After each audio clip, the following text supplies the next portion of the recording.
Good morning, good afternoon, and good evening for everyone who is joining our closing session of GIMI webinars. Today, I'm very happy to tell you that we have Ronald Jonash, who will, first of all, congratulate you on obtaining GIMI certification, and secondly, will answer all your questions that you experienced throughout the process of the IXL Innovation Olympics, and maybe those questions that are actually very important for your career if you want to pursue that in innovation. So thank you, and Ron, the deck is yours. Okay, thank you very much, Julia, and welcome everybody who's on this webinar or who is going to watch the recording of it. You're joining a rapidly growing group of certified professionals in both the practice and management of innovation. It is one of the, according to job recruiting companies, this is one of the fastest growing professions around the world, and innovation professionals, and then innovation as a capability is one of the most rapidly growing by far competencies and capabilities that's being requested by employers. So what we've done, as you know, is tried to bring discipline to the whole profession of innovation, both the practice and management of it. And you all are part of a growing cadre of people who have been trained and certified in the latest techniques of innovation, and you have also used many of those techniques in the Innovation Olympics. So level 1, as you know, is knowledge of the tools and how to use them. Level 2 is actually using them on a real project for a real client or customer. And so you've done both. And so congratulations to all of you. Again, for those of you who didn't, I ran one of the webinars, but for those of you who weren't on that webinar, I've been actually an innovation professional for about 50 years now, which is a long time, and I'm sure a lot older than any of you are. And I was head of the innovation and technology practice for Arthur D. Little for 25 years, which was Arthur D. Little and Stanford Research Institute was the two major leaders in innovation consulting for 20 or 30 years until it started to become real popular about 10 years ago, and everybody else is now kind of jumping on that train. So you're part of a very rapidly growing and well-recognized profession. So after running the innovation practice at Arthur D. Little for 25 years, I started and ran the global innovation practice at the Monitor Group, which is with Michael Porter and others. And so that was a kind of very exciting broadening of the innovation practice to really take much more of a kind of market and marketing focus, as opposed to Arthur D. Little was more of a technology and industry focus. So we've tried to bring the best of both what the leading companies have done, as well as what leading universities have done. Both Hitendra Patel and I, who co-founded IXL and the Global Innovation Management Institute, have taught at multiple universities. And so we've tried to bring the best of academics together with the best of professional practice, and hopefully you benefit from that in this GIMI Level 1 certification. So part of this is, again, congratulating you on completing this. It's a professional certification. It's not an academic certification. So as such, given that MBAs and business degrees are in such large supply right now, this kind of professional certification should help you both find and move forward in your careers, as well as do very well on projects and programs that you run in the various companies and organizations where you will be working. So, and we do want to also answer any additional questions you have, obviously about the training, about how to pull that all together into any of your final presentations if you have not made them yet, and to help you with any questions you have about how to apply them in your careers. So in addition to giving Ron. this little short introduction, we are also going to kind of review the 5th quiz and then have a Q&A session. Andre, you wanted to say something? We have a question here from Celso Ferreira.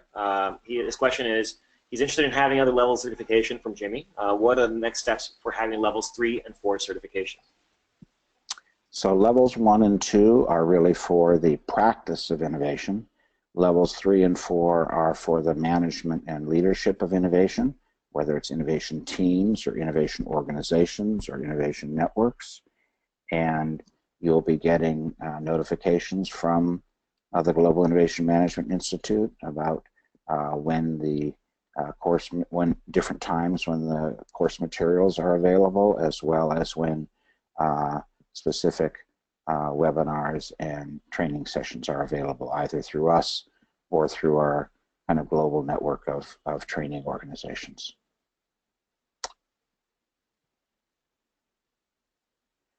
So you'll all be getting a certificate that looks something like this. The Global Innovation Management is the largest global professional organization in innovation. We have been certifying professionals for 7 or 8 years now, and continually updating the materials and tools that you have access to. But you'll all be receiving this level 1 certification. We also, as I mentioned before, the programs we have and the work we do is delivered not only through IXL, where we have offices around the world, but also through our university partners at different universities, and through our certified training partners in different parts of the world, and through our certified ambassadors. So we have a growing kind of network of capability, and that you can access and use to move forward with your own careers. So any questions before we move to the review of the 5th quiz, and then we'll have a Q&A session, more of a webinar at the end of this discussion. Are there any questions Ron, now? this is Julia. I believe we heard Andre Valle, who is the Executive Director of GIM Institute, and I want to believe he also has some words to say for those who are getting innovation certified. Okay. You know, and just Julia, thanks for the introduction. I think just reiterating what Ron was saying in terms of making sure you guys take full advantage of this growing network. You are, by being a part of this program, you also have access to our increasing network of individuals all over the world, people you can connect to immediately and speak the same language, because you already kind of you have that same foundation. And what we see within organizations and even cross organizations is that when you're speaking that same language, you can do so much more and so much quicker. So I would encourage you to really be active parts of the Global Innovation Management Institute family. You will be receiving lots of information and content, and I would encourage you guys to interact with that content. You know, engage with us as you go forward. You know, we would love to hear what you guys are up to in your new endeavors. If you have interesting case studies, if you'd like to apply methodology within your own companies and your endeavors. If you have questions, if you want to be refreshed on the content because you have a challenge that applies. You are, I guess, just to summarize, you know, you are a part of a community. It's not only certification. It's a growing community. It's a growing network. So I would encourage everyone to take full advantage of it.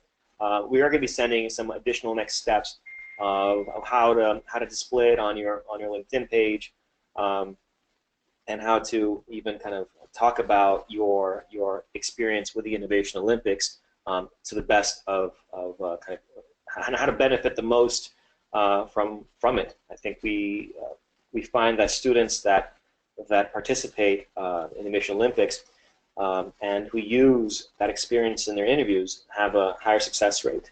It's probably it's probably the point where employers really focus the most. And to Ron's earlier point, having not only an innovation skill set, but it's critical thinking and lean methodology that goes along with it is of incredible benefit to your future endeavors. So that's it. Welcome aboard. Okay, thank you, Andre. And Julia, I think it's back to you to review the 5th quiz. Yes, indeed. So we can move forward. Yeah, so just a quick review on the 5th quiz. Even though all of you now are certified, you will soon receive emails, but just a quick review in case it could be useful for your final presentations or maybe also for future careers when you need to adapt those skills that you gained today. The average score of the quiz was 86, so again, really good result. I recall that there were basically no one who got less than 70%, so that's really amazing. And the 2 most difficult questions were about how to test if someone buys your good idea or not. And the correct answer is that we need to test product from the very beginning, meaning from the ideation stage to the very commercialization. There is no one very specific way how you can test the idea. It has to happen in the entire process. So you need to first of all test your assumptions and your models, then to identify the trends, and after that you build a prototype and you test it with your clients or maybe with your colleagues, and finally you test your idea with the when you pitch it to your management team or for your clients or for someone else who is in your value chain. Then the second most difficult question was why artifacts are important when preparing for business case. And the answer here is really simple, is to get everyone aligned around the concrete concept so that the concept would be easily understood by the others. It happens that we develop the idea and it seems really, really obvious for us. So preparing the business case actually makes that idea be understood by the others. That would be a quick review and we can move forward. Thank you. So we've kind of tentatively divided questions you may have into 3 buckets, but they don't have to fit in these 3 buckets. I was just trying to organize what we thought you might want to ask about.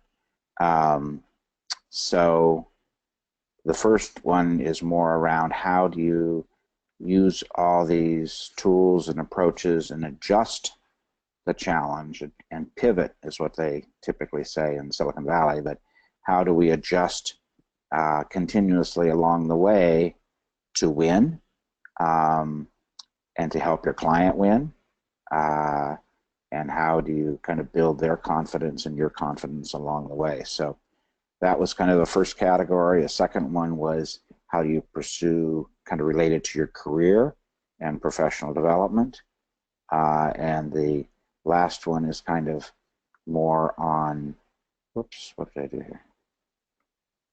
Kind of what's the next buzz kind of after innovation or with innovation. So a lot of the latest tools are around what's called lean innovation or accelerated innovation, but lean is typically the word that's used before it, or systems innovation. So systems innovation is pretty much what you've been doing in the Innovation Olympics. Lean innovation is a series of sprints, of which you took one, but lean innovation involves rapid prototyping, rapid simulation and testing, virtualization, visualization, and use of a lot of the latest, what they call Industry 4.0 technologies in the world of innovation. So with that introduction, please feel free to ask questions either in these categories or any place else. This is not meant to be a linear effort of deriving questions, so please ask whatever is on top of your mind about what you've learned, about what you'd like to learn, about how you'd like to apply it, and Andre and I and Julia will try to answer your questions. Yes, thank you, Ron. And I would like to begin with the most common questions that we have from the students, and I hope students will find them really helpful. So the first question would be how to identify the true challenge that the company is facing.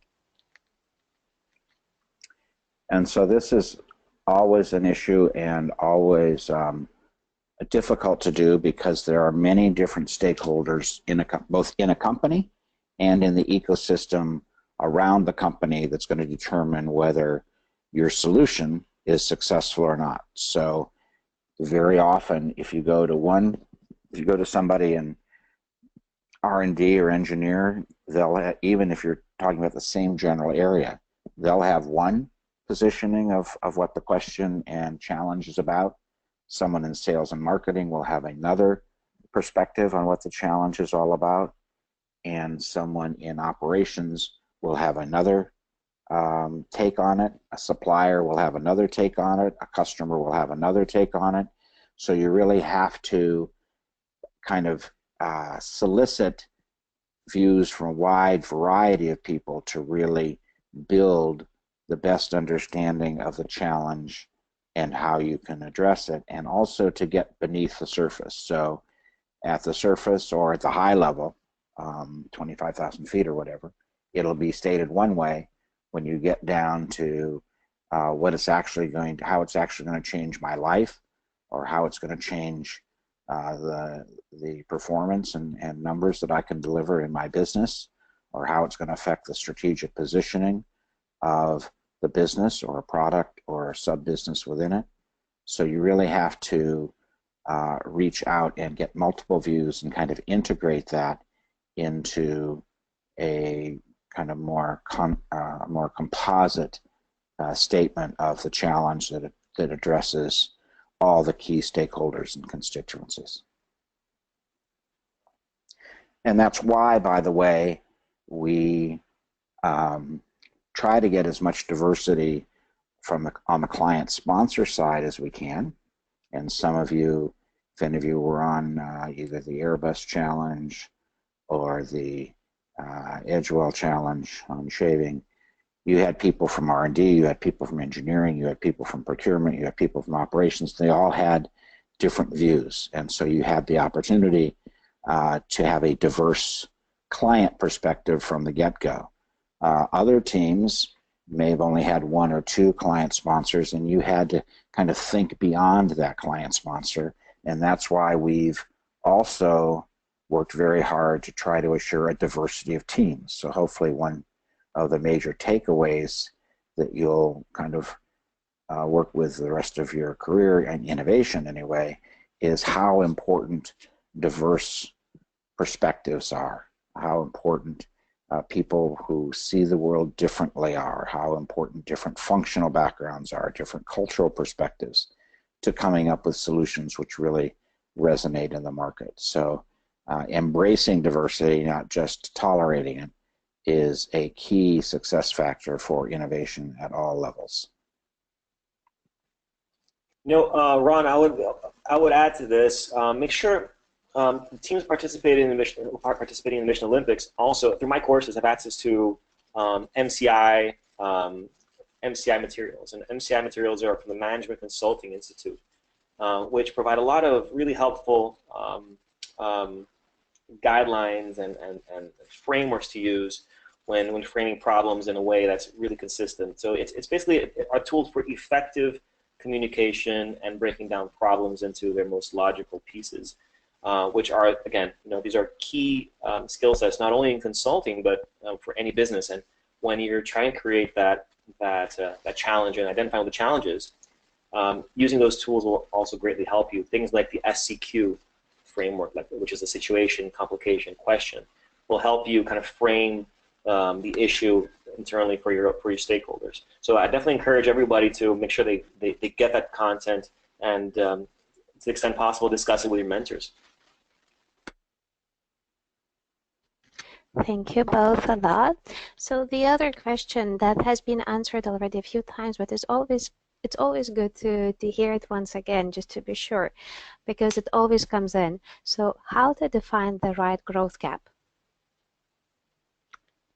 So the growth gap is really a subset of a performance gap. So typically in the innovation space, it's about growth. Where's my next level of growth going to come from? But it can also be performance, and a number of you have been on teams where it's really a performance gap, which may relate to a profitability gap or a growth gap or something else, but it is almost always related to a performance gap. And so if it's purely around growth or shareholder value, you can actually see what's built in to the value of the company just in terms of the price earnings ratio and other things like that. You can look at what the senior leadership or the board of directors is saying about how much growth or how much improved market share or competitive position or leadership position that they need. So for those of you on the Sanofi challenge, it was really how we want to be #1 in the Gartner ranking of supply chain leaders in 8 years, not today. So how is Gartner going to be ranking companies in 8 years? How are customers going to be ranking companies in 8 years in terms of supply chain excellence and innovation around how to become the customer and supplier of choice?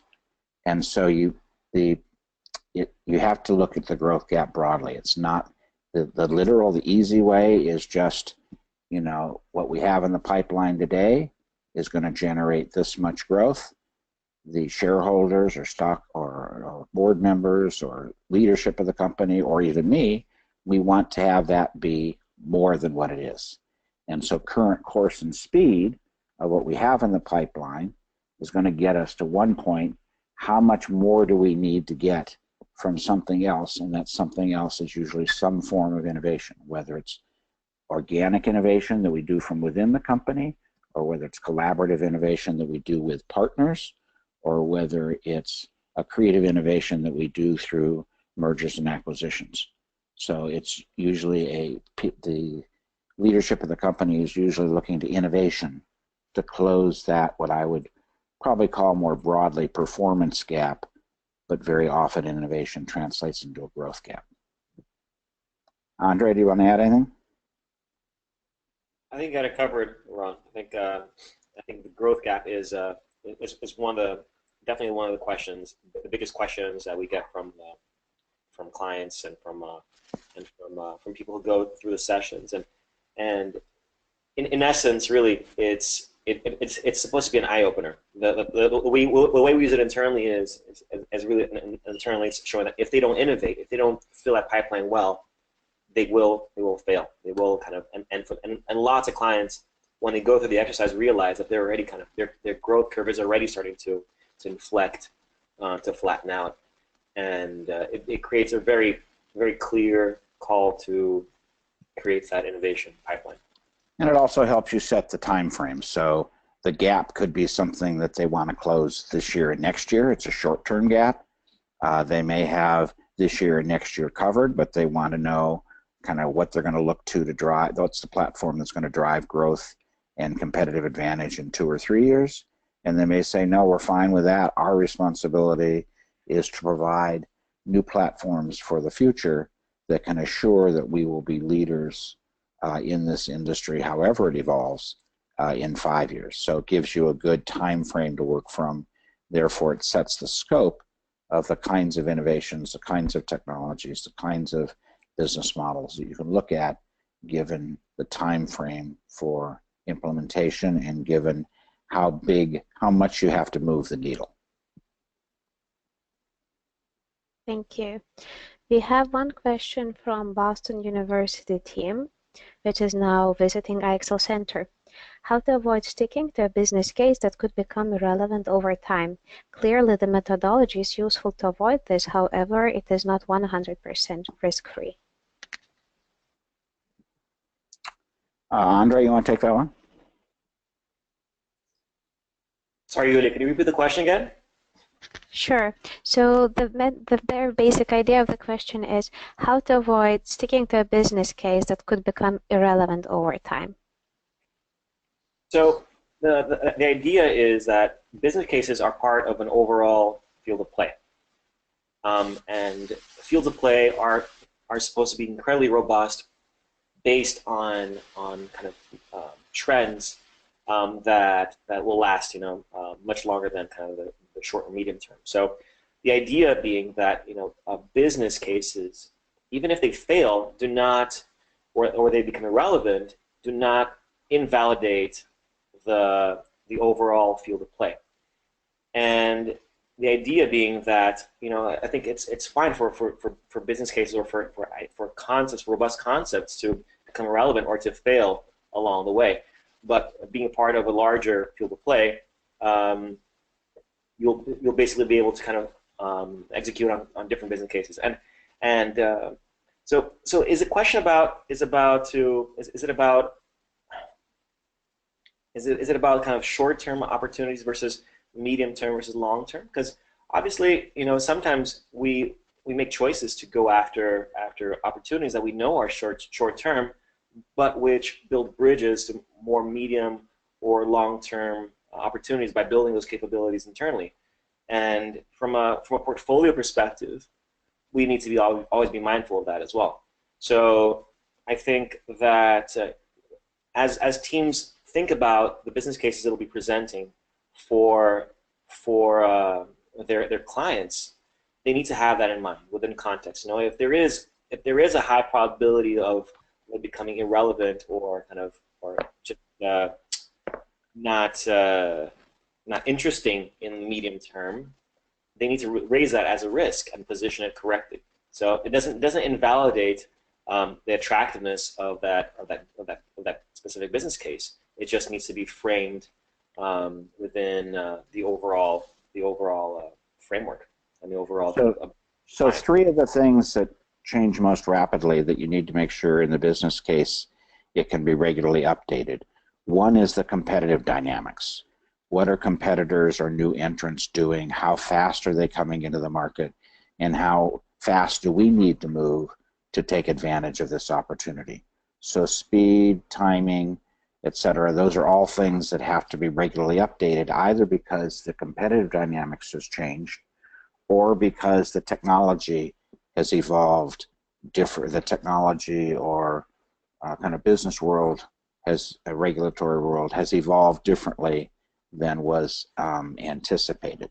So that's why in the reverse engineering tool, that's why it's so important to really get a list of the things that you're most uncertain about. So these are the things, particularly in the business case, that you don't know for sure, and you may never know for sure until you're actually in the market, or there may be ways to test it or pilot it or simulate it much more aggressively before you go to market. But the whole kind of question of what would you have to believe for this concept or for this platform to grow as much as, to generate as much growth or as much improvement as performance as we projected in the business case. So the business case has to be regularly updated because timing is everything in the world of innovation. When we did the work on wireless transmission of electricity for Verizon, they thought it was both a bridge too far and something that wasn't going to happen for 15 or 20 years if it ever did. And then all of a sudden it's upon us. And so all of a sudden you revisit the business case and you find out that some of the things that you didn't believe are actually going to happen very quickly. For those of you who've been watching all-electric vehicles, India just passed a law that said there will be no gasoline-powered vehicles that can be sold after, I think it's 2030. And the UK just did the same thing. So all of a sudden, tipping points sometimes can come upon you very quickly, and sometimes they take decades. But you have to be ready to adjust the business plan, or business case rather, in accordance with that. And therefore also adjust the business plan. What do we need to do? How fast do we need to be prepared to take advantage of a given opportunity? So you want to leave somebody with a business case that they can regularly update. You have to be very explicit about the assumptions and hypotheses, what you've done so far to test them, and how they can be regularly tested to make sure that you're pursuing the right opportunity in the right time frame.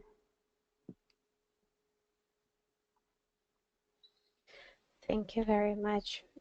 If you have more questions in regards to business case, please go ahead and type in the question blog.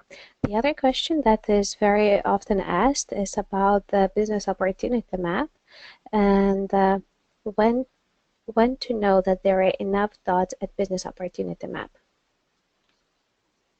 They're almost, so the key thing about the business opportunity map is it's a forcing function and an enabler that assures that you do have a robust kind of set of dots.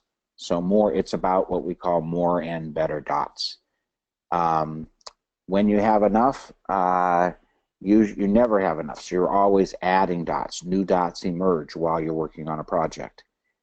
We usually say that if you start with something, the matrix, depending on how you draw it, is basically 5 by 7 or 5 by 5, so there's between 25 and 50 cells. You should have 4 or 5 idea fragments in each of the cells, whether it's about what startups are doing in this space, or whether it's about what competitors are doing in this space, or whether it's about what your client is doing in this space. So if you say there's an average of 30 or 40 cells and 3 or 4 idea fragments per cell, you're up to over 1,000 idea fragments.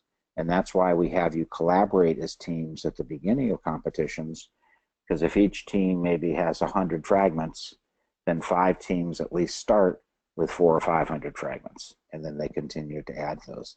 So you're always, that's an incredibly rich array of dots, many of which you'll cast aside, many of which may become a minor part of your solution, but some of them could very well become a major part of your solution. So you always want to be continuing to enhance and build that business opportunity map, particularly for a platform, because remember, for a field of play or platform, which is what the business opportunity map is primarily used for, you want to be able to identify many concepts that can be built off of that platform, and therefore each concept may connect a different set of ideas.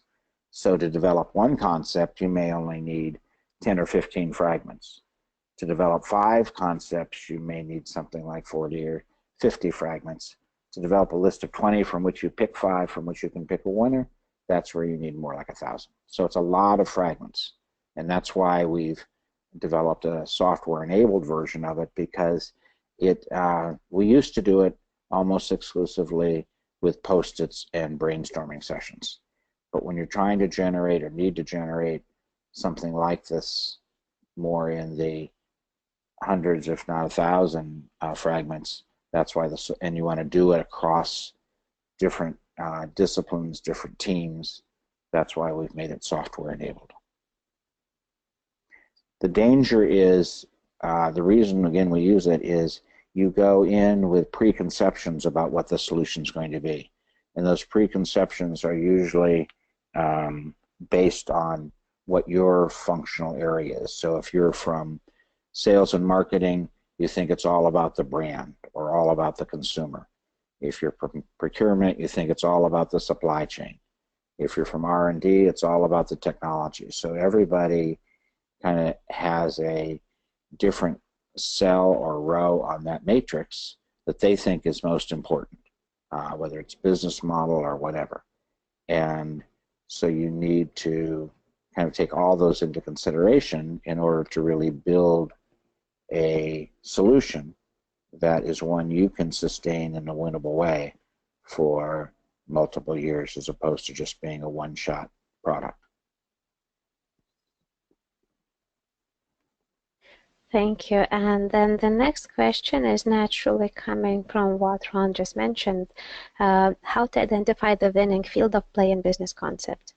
We know there are different tools that we apply, but what would be the insight maybe from your experience that you immediately know that this field of play and business concept eventually could be a winning one? So your first thought is almost never the winning field of play or the winning concept. It usually comes from constant iteration and combination of potential fields of play, of different insights, of potential concepts, and different elements of that concept, whether it's the business model or technology or customer experience or whatever. And so when you know it's an exciting field of play, if in fact you can come up with 5 or 10 concepts that make it real, that everybody's excited about and ready to run with, then you have an exciting field of play. It's more than just a single idea fragment, more than just a single product improvement or incremental improvement. It's a platform around which you can build multiple concepts, all which have a very high likelihood of creating significant breakthrough performance for your company. So, but you have to make it real. The kind of initial idea of a field of play is really not compelling until you develop concepts around it that make it real, where you can tell compelling stories or you can have compelling pilots, and then all of a sudden you know you have a winning platform. So converting a field of play into a powerful growth or performance platform is what the Innovation Olympics is essentially all about. And you do that by building concepts to make it real, finding concepts that have compelling business cases that make people excited not only about the concept. So all of you in your final presentations are not only, you're primarily probably still selling the field of play through the concept that you're working on. So the concept becomes an exemplar of that field of play. So if the company is excited not only about the individual concept, but about how that concept can help them activate a field of play into a real growth platform for the company. So just to add to Ron's comments here about making it real, making it exciting. You know, if you can't sell it, if you can't make it compelling enough, then nobody's gonna think it's compelling. So teams for the final concept, I've seen teams, you know, build mock websites, build brochures for the product, you know, create logos for whatever service it's going to be launched, you know, do mock-ups. I think the more you can make it real and show that there's a very clear path to that, the more people get excited about it. So I would encourage teams to really think creatively on how they can actually kind of get that last 10% of effort in terms of design, in terms of creating artifacts that will get people really excited about it. So, and a lot of it comes down to the value proposition, and the value proposition has to be both for a concept and for the overall platform. We always talk about how it needs to be compelling. It needs to compel a change in behavior that benefits the company. So it has to be compelling to the customer. It has to be compelling to the value chain and people and channels and whatever along that value chain or suppliers. It has to be compelling to different parts of the company, both the sales and marketing group, the R&D group. It has to be compelling to all the key stakeholders who are either going to help accelerate the success of this field of play and platform, or who are going to be making decisions that could either accelerate or be a barrier to what you're trying to do. So the value proposition is critical. I've seen in many of the Innovation Olympics, people get very excited about the value to the consumer, and they forget that there has to be a value to the company too. I can design a great healthcare solution that really works for the consumer, but if it doesn't work for the payer, if it doesn't work for the pharmaceutical company, if it doesn't work for somebody else, it's never going to happen, because nobody's going to pay to make it happen, and your client certainly is not going to make it happen if there's no value in it for them. So really pushing the boundaries and the quantification of the value proposition is pretty critical. Ron, we have a question here from Andrew Renican. which is, what are the typical career paths to becoming an innovation professional? So the typical career path is one where you, whatever organization or company you're in, you end up finding your way or volunteering your way onto a team that is like the Innovation Olympics team. It's a team that's either trying to solve a problem or come up with a new solution or a new option or whatever. And it's get your career by performing on a team. So the most important thing, and that's why these tools and the certification are so critical, is it gives you credibility on your team because you have the certification, you have the access to tools, you have the experience, and you can truly be more of a leader on that team, not just a good contributor. And so get yourself on, volunteer for teams, get somebody else to appoint you to teams, but that's where you really show your competence and capability around specific tools that the rest of the team may not have a clue about. So your access to those tools, your experience with those tools and approaches gives you the opportunity to perform well on innovation teams. And then those teams are one of the best pathways to then become part of an innovation network or organization in your company. And then again, your ability to manage teams and organizations, which is really about what level 3 and 4 is about in the certification, but you can learn by doing as well. And so getting into leadership or coordination or program management roles around innovation initiatives and becoming a go-to person for, we used to joke about special projects, but you want to be the go-to person for projects that involve a lot of uncertainty, a lot of ambiguity, a lot of complexity, that you're the person who can simplify the complexity. You're the person who can clarify the ambiguity. You're the person who can provide more confidence around some different risks and uncertainties. You're the go-to person. So that's what you want to do. And hopefully the tools you've learned here, again, provide you the confidence and competence to do that. And by demonstrating both in the workplace, the career paths will open up to you both as being a high performer, high-performing innovation specialist, expert, whatever in your company, as well as leading teams and then leading organizations to grow new businesses, drive new businesses, etc. Thank you. And actually, Ron, thank you on behalf of Andrew, who is saying thank you. That was very helpful to hear your answer. I would like to add more to that. Ron and Andre, maybe you could share your own stories. Why did you decide yourself to be innovation professionals? Why did you decide to step into innovation field? And the other way, why is it worthwhile to work in the field of innovation? So the second question's, I think,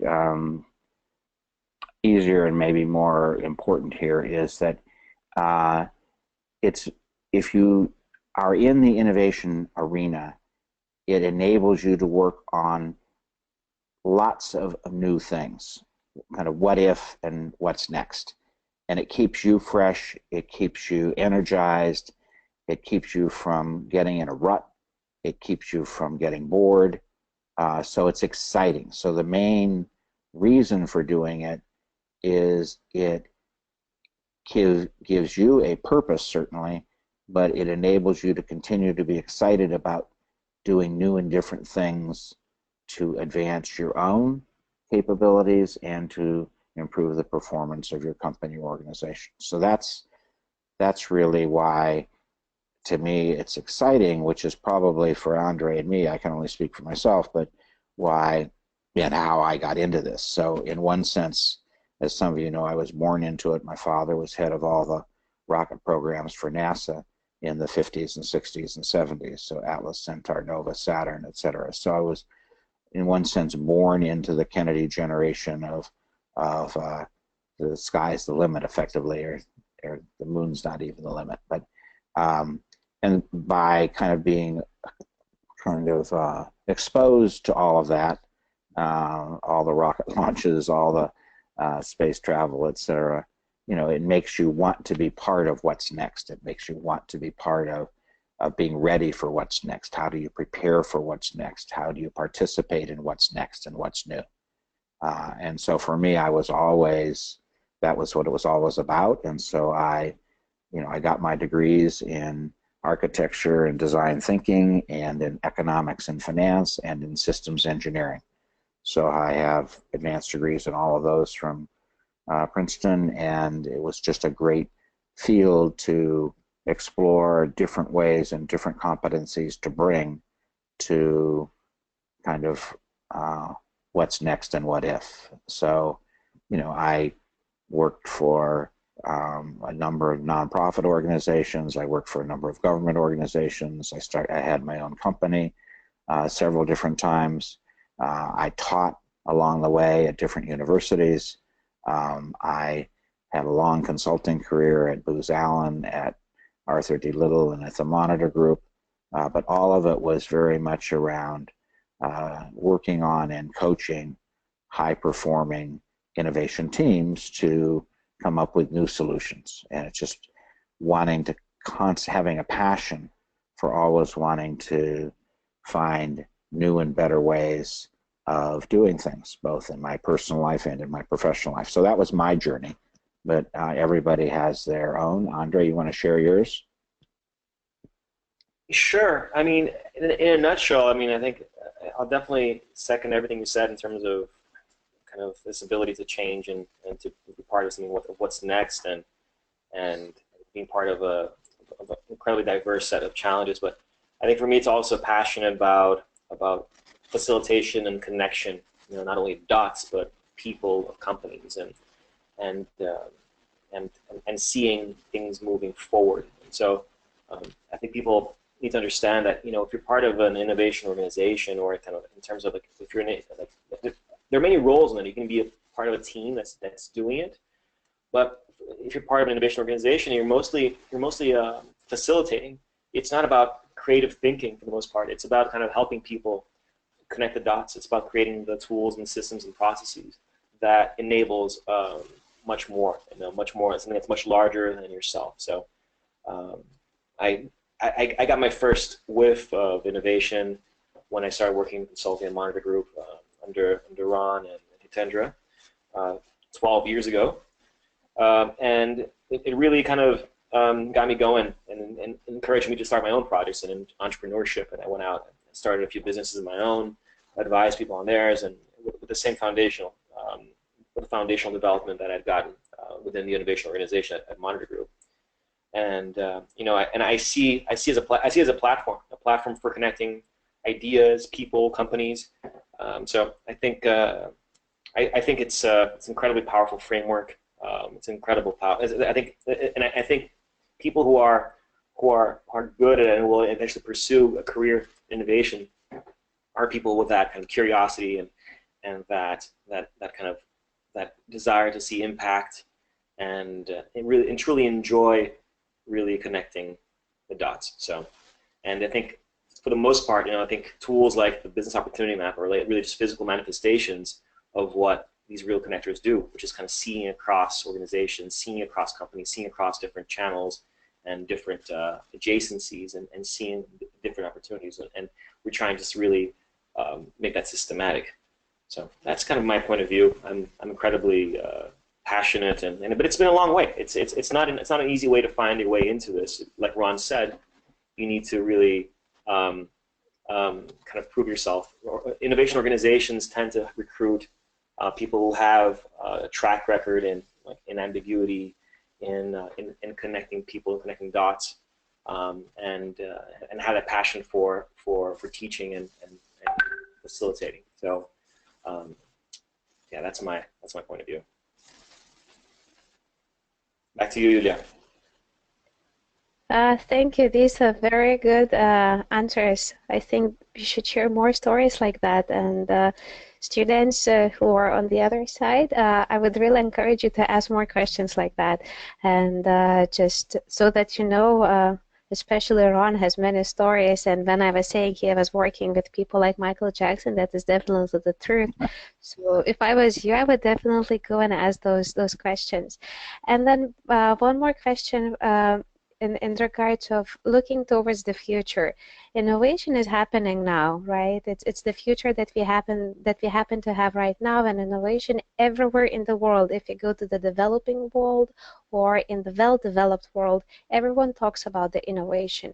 So what's next in the innovation? And is it going to be so that innovation itself will get disrupted and we will have the other buzzword, not innovation?